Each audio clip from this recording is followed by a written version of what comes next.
What is up, guys? Welcome back to the channel. This is the Humble Lecter, and today we got the final figure here from this wave, and this is of course Elektra Nachious Daredevil, which I'm of course really excited, and of course I know you guys are really excited for this figure as well. And in today's video, what we are going to do is of course check out the figure, go through the articulation, do some comparisons, and of course give you my thoughts and my opinions at the end of the video, because that is all this channel is all about. And yes, without further ado, let's just get right into it. Okay, so we're gonna start off here with the packaging, and again, I just really like this kind of window packaging, the retro style. It just wins it over here. It does give you a more modern design because this is a more modern take to the Daredevil figure or to the Elektra figure, and this one here looks really cool. And if we of course switch it on to the back, we have this description: martial artist and former assassin Elektra Nachious dedicates herself to fighting crime under the mantle of Daredevil when Murdoch is sent to prison. So yes, I'm just super excited. So now let's just unbox this bad girl up. Okay, so we have the Elektra figure over here right out of the box, and I got to say, she looks really nice. But before I go on to the praises, I just want to talk about the accessories here. Again, with this whole wave, it's just so annoying and sad and whatever you want to call it, because there is a lack of accessories. We only have the katana on her, we don't have the closed-fisted hands or any other form of hands, which is very disappointing, because again, this whole wave has been very lackluster with the accessories, but this figure still looks really cool.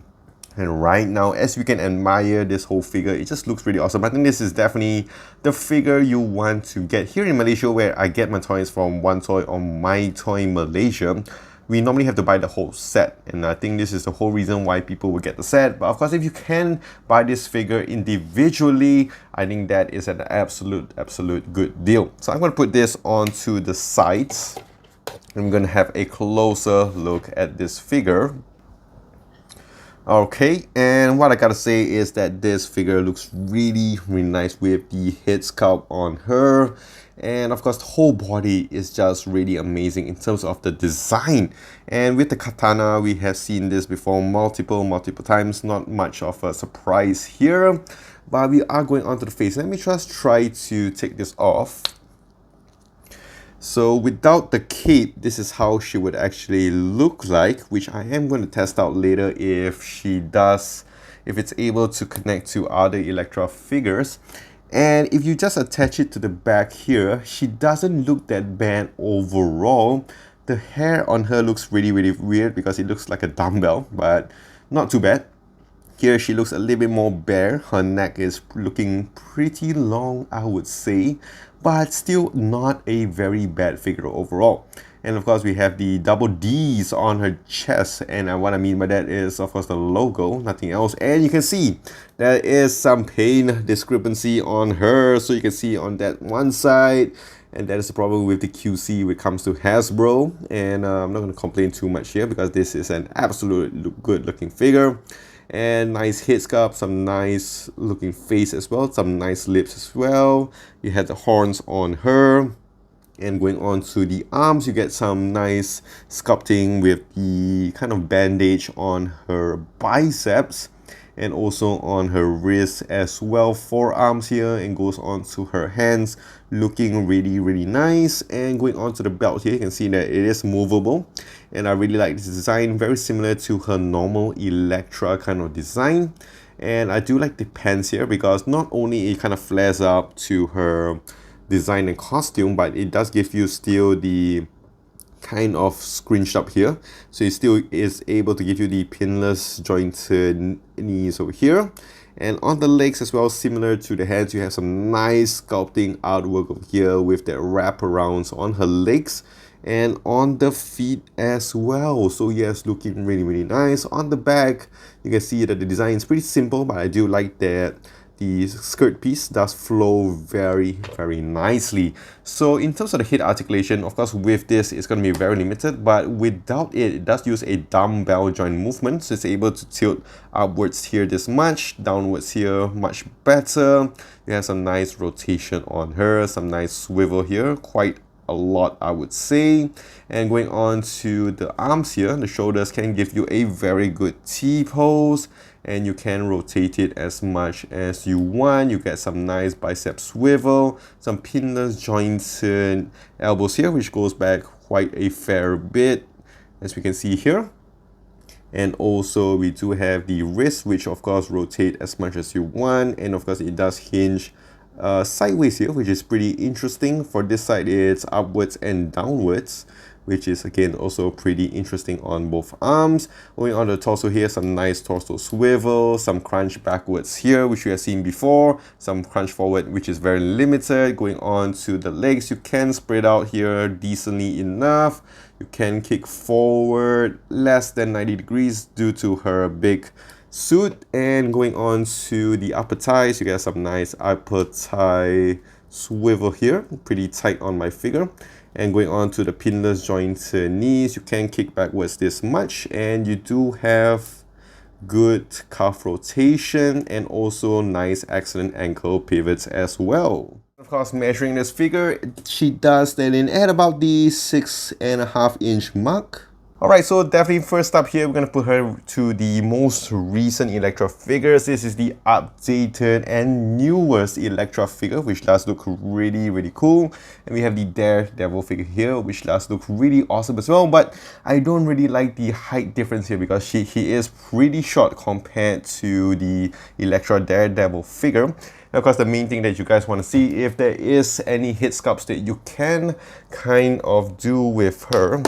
And what I am going to do is just attach one of the Elektra head on her, and basically this is how she looks like. Not too bad, I would say. I mean, very nice fit to it. The neck doesn't look too awkward on her, but yeah, you can kind of paint it on this kind of red so to give her that more seamless look on her. And here she is next to the Daredevil Netflix series. So we have the Matt Murdock over here, which looks really nice, and we have the Elektra Nachious here as well. So the first thing I want to test out is the scarf piece on her. So I'm trying to take her head off, which is actually quite tight, and I'm just trying to see if this works. Alright, so this is how basically she would look like. Not too bad, I would say. It is a little bit out because you can't really push the head in all the way. That's what she said, but yeah, it's still pretty decent and a good accessory to her. And of course, if you want to spice things up, you can put her next to the Hand Ninja and the older Daredevil figure over here. I do not know where is the other red color Elektra figure, but yeah, I think here they still look very nice. So before I end this video, I'm just gonna give the rating before I do the comparisons with the other figures from this wave. So definitely this figure I'm gonna give a solid 7.5, maybe 8 out of 10. I'm gonna give this a nice 8 out of 10. There is a lack of accessories with this figure, but all in all, I think it's still a very good looking figure. Even if you're like me and you don't really know the story too much, this looks really awesome. I have seen customs on this figure, but this one here, Hasbro has done a remarkable job. And now let's just check this out with the other figures. Okay, so we have her finally with the other figures from this wave of 7 Spider-Man figures over here. I gotta say, this set is a bit of a mixed bag. Like, it's alright for my liking. I mean, we have some other characters which we haven't seen before, especially when it came to Tarantula and the Rose figure. But all in all, I think it's still a pretty average set, I would say. And with that, in terms of the ranking, I am giving the last place to the Jessica Drew figure. This figure was actually very annoying to make her stand, and it's very plain. And in terms of accessories, the whole wave of this is really disappointing, but this one here very disappointing. Second last place on number 6, I would give it to Miles Morales, because again, this one here has nothing much unique about him other than the new suit, but he just doesn't give that pop when it comes to Miles Morales. And on the next spot, I will give it to the Tarantula figure. I think this is a really nice figure to have, especially if you do not have him from the Toy Biz days. Very decent. Next up here on the, I think, 4th place, I will give it to the Ben Riley Chasm figure over here. Again, lack of accessories, but it's still using a good body mold, especially if it comes to Tarantula as well. And number 3, I will give it to the Rose close because I like this figure a lot. He does look pretty cool and he's actually very easy to stand. And of course, on second place, I'll give it to the Ben Reilly Spider-Man new body mold and all that. And I do like the eyes, to be honest, but it isn't something really nice. And I really do wish that they could at least change the head on this and the neck on this to give it more of the disc joint, to give a little bit more articulation to the neck. And of course, in first place, there is no doubt when it comes to this whole wave. The only reason about this wave is for the Elektra Daredevil figure. This is of course one of the best female figures there is out there. If only this one had the ab crunch, I think this figure would have been really awesome. Of course, these are just my thoughts and my rankings. Let me know in the comments down below what you guys think about this figure. And of course, if you guys enjoyed this video, do click the like and smash that subscribe button down below. If you guys want to see more of this and of course want to follow me on my socials, you can do so on my Instagram at the Humble Lector, and I'll see you guys in the next one.